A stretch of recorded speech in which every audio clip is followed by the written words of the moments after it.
How Bakhtiar Khilji destroyed Nalanda. Welcome to Study IQ. मेरा नाम है आदेश सिंह। साल 1193 एडी बख्तियार खिलजी का नालंदा महावीरा यानी बुद्धिस्ट मॉनेस्ट्री पर आक्रमण होता है।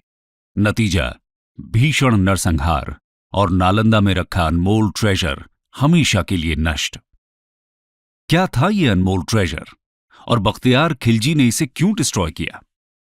और सबसे बड़ी बात, नालंदा पर आक्रमण ही क्यों किया गया?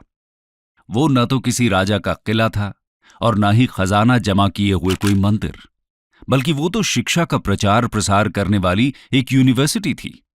दोस्तों, आज हम अपने इस वीडियो में इन सभी सवालों का जवाब देने की कोशिश करेंगे। तो आइए शुरू करते हैं। इंट्रोडक्शन। नालंदा पर हुए आक्रमण के बारे में जानने से पहले नालंदा के बारे में जानना जरूरी है।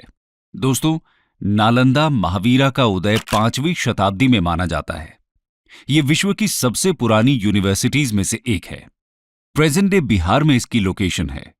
नालंदा संस्कृत के 3 शब्दों से मिलकर बना है, ना, अलम, दा, जिसका अर्थ होता है ना रुकने वाला ज्ञान का प्रवाह।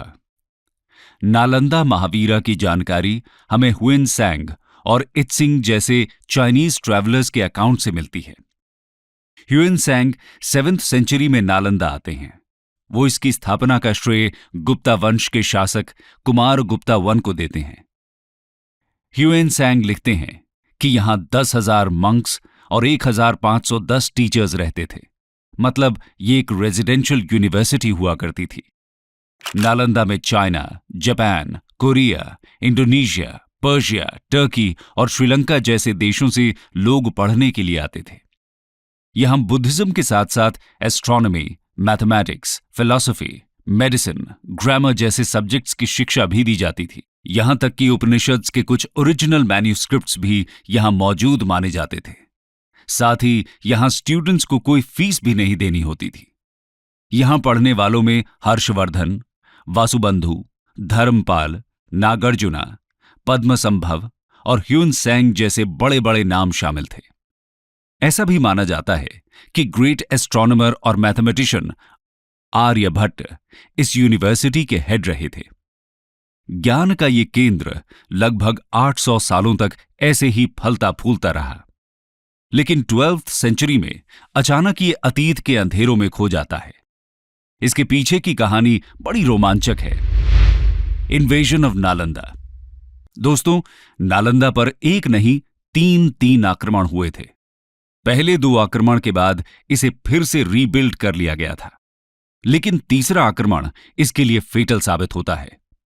सबसे पहला आक्रमण स्कंदगुप्त के समय 455 to 467 एडी मिहिर कुल के नेतृत्व में हुनर्स ने किया था।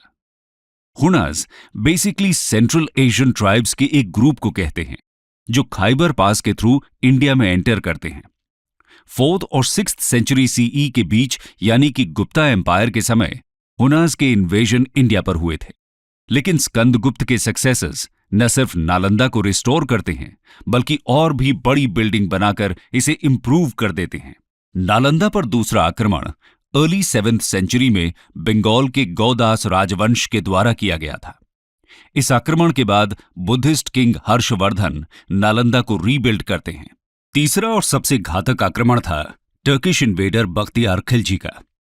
नालंदा पर इसका आक्रमण 1193 एडी में हुआ था। आइए इसके पीछे की कहानी को डिटेल में समझते हैं। Why Bakhtiyar Khilji destroyed Nalanda. दोस्तों, ऐसा कहा जाता है कि बख्तियार खिलजी एक बार बहुत बीमार पड़ गया था। बहुत से उपाय और हकीमों के इलाज के बाद भी सेहत में कुछ सुधार नहीं हो रहा था। ऐसे में किसी ने सलाह दी कि नालंदा महावीरा के प्रिंसिपल राहुल श्री भद्र इलाज कर सकते हैं।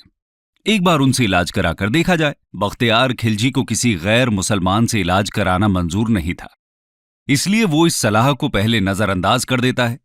लेकिन जब सेहत और ज्यादा बिगड़ती जाती है तो उसे भी लगता है कि एक बार बुलाने में क्या हर्ज है। राहुल श्री भद्र बख्तियार खिलजी के पास पहुंच जाते हैं और उसकी जांच करते हैं। खिलजी इनके सामने ये शर्त रख देता है कि वो इनकी दी हुई कोई भी दवा नहीं खाएगा। इस तरह से वो राहुल श्री भद्रा को चैलेंज करना चाहता था और हिंदूज को भी नीचा दिखाने की कोशिश कर रहा था। इसके बावजूद राहुल श्री भद्रा भरोसा दिलाते हैं कि खिलजी की सेहत में जल्दी ही सुधार हो जाएगा। वो खिलजी को कुरान देते हैं और कहते हैं कि इसके कुछ पन्ने रोज पढ़ा करो। खिलजी ऐसा ही करता है और देखते ही देखते उसकी सेहत सुधरने लगती है।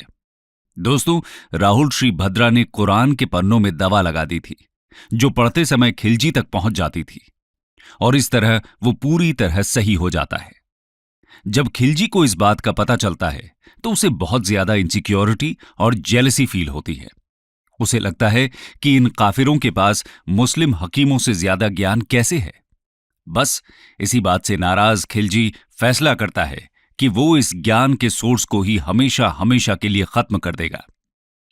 आइए जानते हैं कि इस ज्ञान का सोर्स आखिर था क्या। Destruction of Nalanda. दोस्तों, राहुल शील भद्रा और नालंदा में रहने वाले उनके जैसे हजारों बुद्धिस्ट मंक्स के ज्ञान का सोर्स था यहां की लाइब्रेरी। नालंदा के पास उस वक्त दुनिया की सबसे बड़ी लाइब्रेरी थी। इसका नाम धर्मगंज हुआ करता था और ये 3 बड़ी बहुमंजिला इमारतों से मिलकर बनती थी, जिनका नाम था रत्नासागरा, रत्नोदधि और रत्नरंजक। इसमें करीब 90 लाख किताबों का संग्रह था। खिलजी को जब इस बात का पता चलता है तो वो नालंदा पर आक्रमण करने का फैसला करता है। हजारों की संख्या में यहां रह रहे बुद्धिस्ट मंक्स की बेरहमी से हत्या कर दी जाती है। बहुत से स्कॉलर्स को तो जिंदा ही जला दिया जाता है।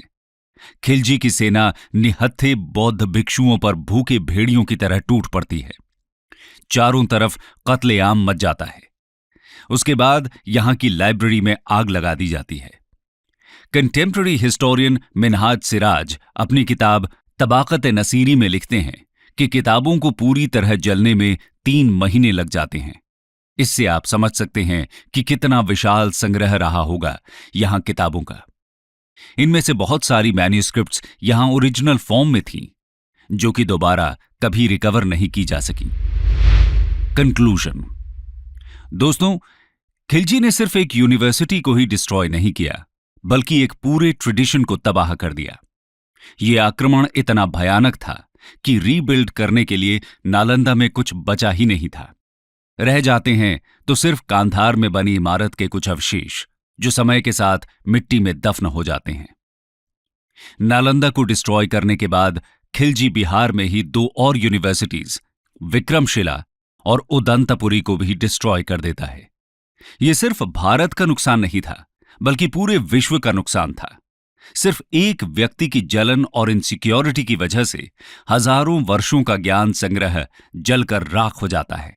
भारत जैसा कल्चर, जहां किताब के एक पन्ने को फाड़ना भी पाप माना जाता है, उसके इतिहास में होने वाली ये घटना सच में शर्मसार करती है।